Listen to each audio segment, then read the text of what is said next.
Bismillahirrahmanirrahim. Assalamualaikum warahmatullahi wabarakatuh.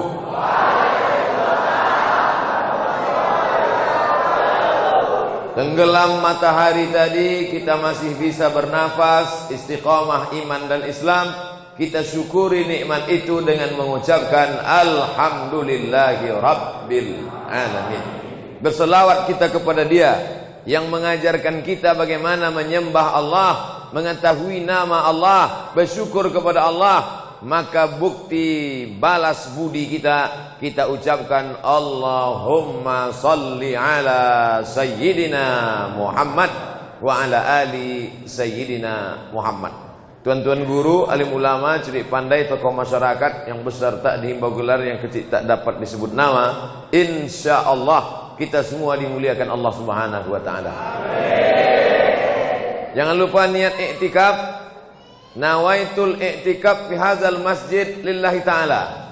Maka selama kita berdiam di dalam masjid ini, yang di luar juga dapat pahala iktikaf karena safnya tak putus. Selama iktikaf ini malaikat mendoakan dengan dua doa. Allahumma ighfir lahu, Allahumma arhamhu. Allahumma ighfir lahu, Allahumma arhamhu. Rahmati dia, ampunkan dia. Rahmati dia, ampunkan dia.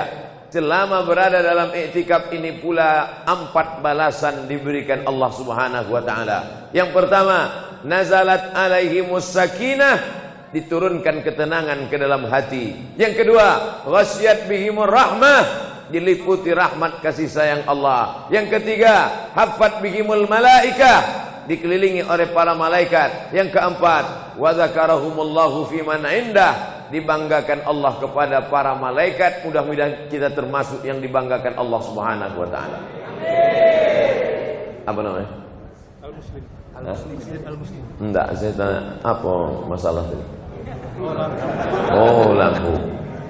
Saya sangka ada masalah. Soalnya saya sedang menghadapi banyak masalah.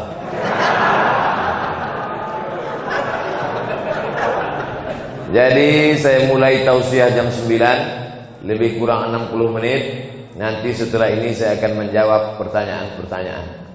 Tapi tidak baku 60 menit. Kalau saya tengok udah ada menggaru-garu kepala, menguap-nguap, saya berhenti. Untuk apa kita siksa orang lama-lama, kan? Bapak Ibu yang dimuliakan Allah Subhanahu wa ta'ala, saya dikasih kursi, dikasih meja, maksudnya supaya menyampaikan tausiah ini duduk. Tapi kalau saya duduk, nanti yang belakang itu pula unjuk rasa berdiri-berdiri. Saya bangga malam ini, bapak-bapak yang tua-tua ada, yang setengah tua pun ada, yang setengah baya ada, anak-anak muda pun ada, anak-anak lajang kita pun ada. Mereka inilah calon gubernur Sumatera Utara.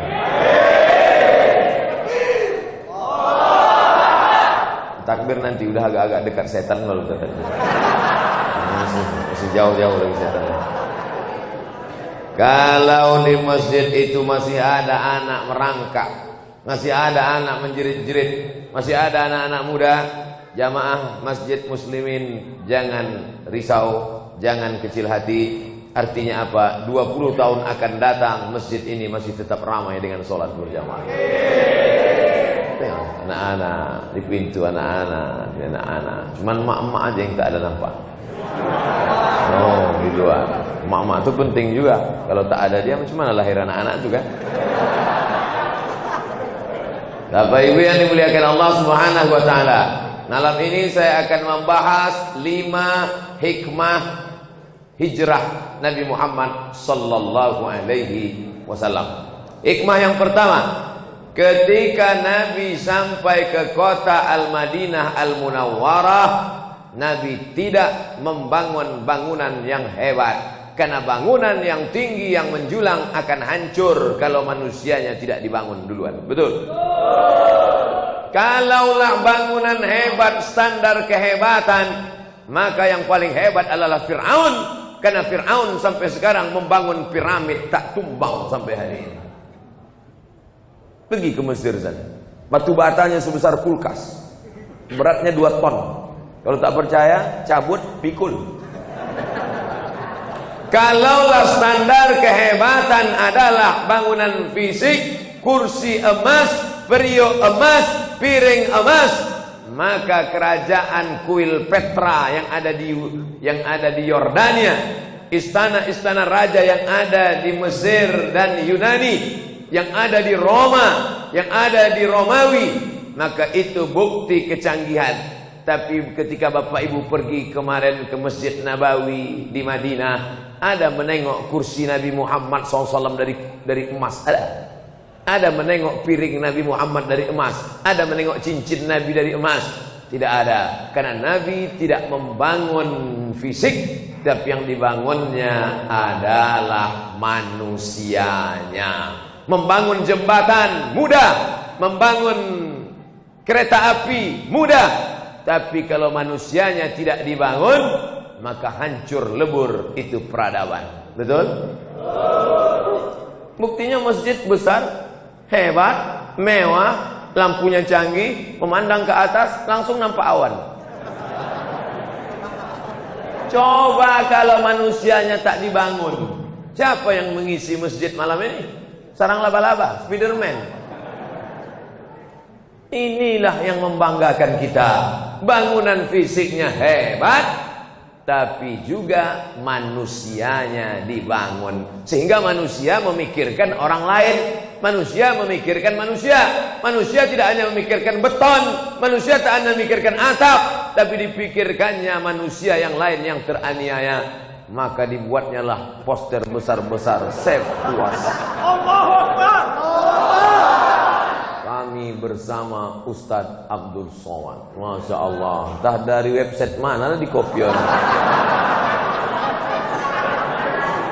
Saudara yang dimuliakan Allah Subhanahu wa taala, membangun bangunan masjid yang indah, yang mewah, membangun mal, kantor, kondominium penting, tapi yang paling penting adalah membangun manusianya. Betul? Maka Nabi Muhammad SAW yang pertama yang dia bangun adalah manusia-manusia yang membangun peradaban Islam. Manusia yang pertama dibangunnya adalah orang yang bukan menyembah makhluk, tapi menyembah Khalik, la ilaha illallah. Sebelum itu bagaimana orang Arab? Datang Nabi Muhammad SAW ke kota Makkah Al-Mukarramah, dihancurkannya berhala-berhala, patung-patung yang ada di dalam Masjidil Haram, di dalam Ka'bah, di atas Ka'bah, di samping Ka'bah. Dalam kitab Ar-Rahiq Al-Maktum ditulis oleh Syekh Safiur Rahman Al-Mubarakfuri, terdapat 360 patung yang disembah oleh orang kafir musyrik jahiliyah, Abu Jahal, Abu Lahab dan Abu lainnya. 360 patung. Kalau disembah satu hari, setahun baru selesai. Ada yang terbuat dari batu, ada yang terbuat dari perunggu, ada yang terbuat dari perak, ada yang terbuat dari emas, ada yang terbuat dari batu, dan ada yang terbuat dari tepung gandum. Diambil tepung gandum, dicampur sama minyak samin, minyak sapi, dibuat gambar orang gemuk besar, disembah mereka. Pas lapar perut, dicubitnya pipi. Maka mereka itu disebut dengan umat jahil, bodoh. Bukan berarti orang musyrik kafir jahiliyah itu tak tahu hitung berhitung. Mereka itu adalah masyarakat yang ekspor import, bisnismen kaya raya. Abu Jahal, Abu Lahab itu kalau hidup sekarang profesor, doktor, SE, sarjana ekonomi. Pekerjaannya bisnis ekspor import. A'udzubillahi minasyaitonirrajim. Lilafi Quraisy ilafihim rihlatas syita'i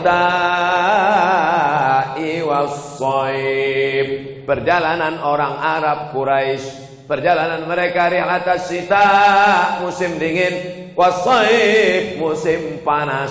Musim dingin mereka pergi ke Yaman, musim panas mereka pergi ke Syam. Makkah di tengah, bawah Yaman, atas Syam. Musim dingin ke Yaman, musim panas ke Syam. Kita hitung sekarang berapa negara? Yaman, Saudi Arabia, Yordania, Palestina, Suriah, Lebanon. 6 negara. Abu Jahal, Abu Lahab, Abu Sufyan yang kafir musyrik itu ternyata berdagang bisnis 6 negara. Jadi jangan kalian bayangkan dia itu jual duku antar kelurahan. Kenapa dia disebut jahiliyah? Diambil dari kata jahil. Bukan tak paham ekonomi, bukan tak paham dagang niaga, tapi dia tidak paham tentang Tuhan Allah Subhanahu wa ta'ala.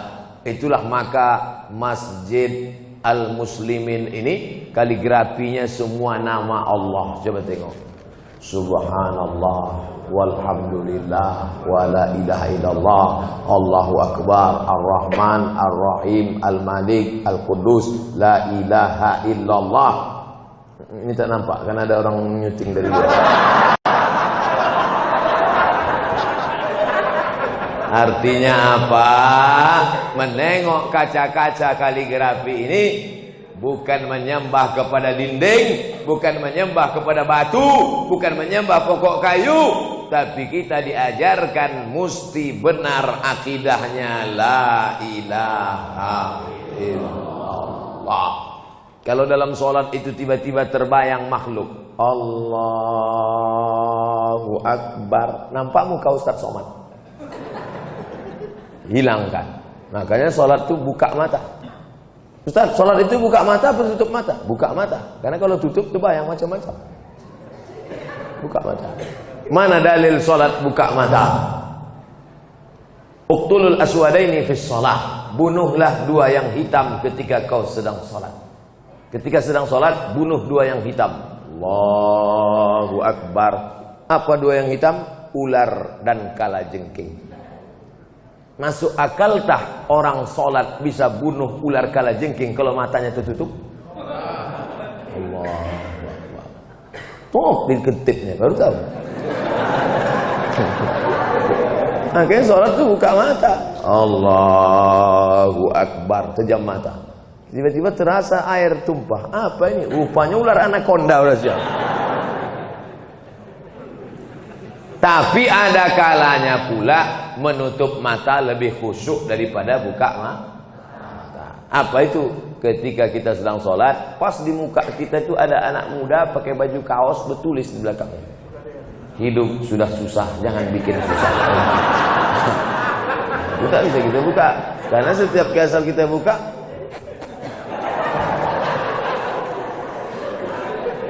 masalah buka mata tutup mata itu bukan masalah rukun wajib, tapi adalah masalah tidak terkait dengan rukun dan syarat. Bukan rukun sholat, bukan syarat sah sholat, bukan pula wajib sholat. Tapi ini penting, jangan sampai terngiang-ngiang nampak dalam bayangan.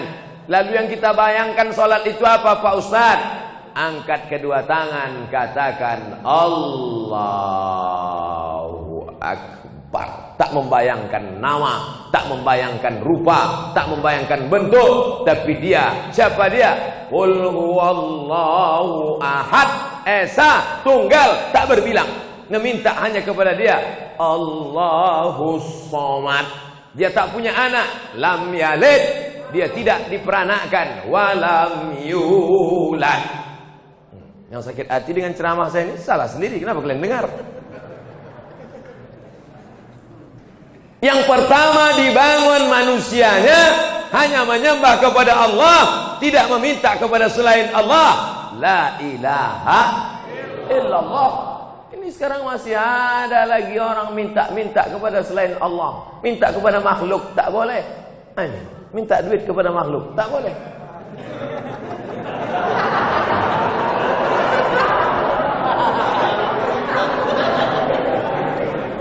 Meminta kepada Allah. Adakah di ruang ini orang yang tauhidnya benar merasa duit dia itu duit punya dia? Tidak. Karena semua yang kita punya ini adalah punya Allah. Lillahi ma fis samawati wa ma fil ardh. Apa yang di langit, apa yang di bumi punya Allah. Kalau begitu semua yang ada di kantong Bapak Ibu sekalian punya Bapak apa punya Allah? Masukkan pada kotak. Itu tanda kalau benar tauhid kita. Kalau memang betul tauhid Ustaz Somad semua punya Ustaz, masukkanlah ke situ. Aku tak bawa dompet.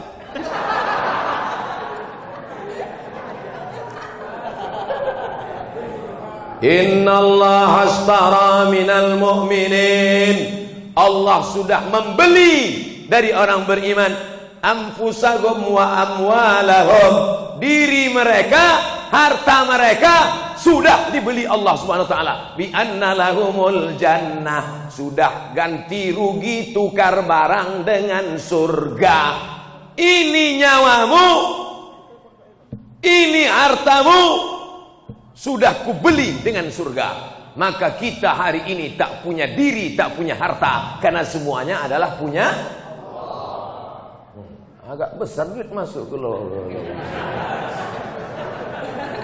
Puncak kedurhakaan manusia adalah ketika dia merasa memiliki bahwa ini punya dia. Ini bukan punya kita. Siapa bilang punya kita? Boleh kita jual kornea mata kita ini? Boleh? Mana boleh? Boleh kita jual katup jantung kita ini? Boleh? Tak boleh. Boleh kita jual buah pinggang kita ini sebelah? Tak boleh. Kenapa tak boleh menjual buah pinggang? Padahal dia ada dalam badan kita. Karena dia bukan punya kita, tapi dia milik Allah.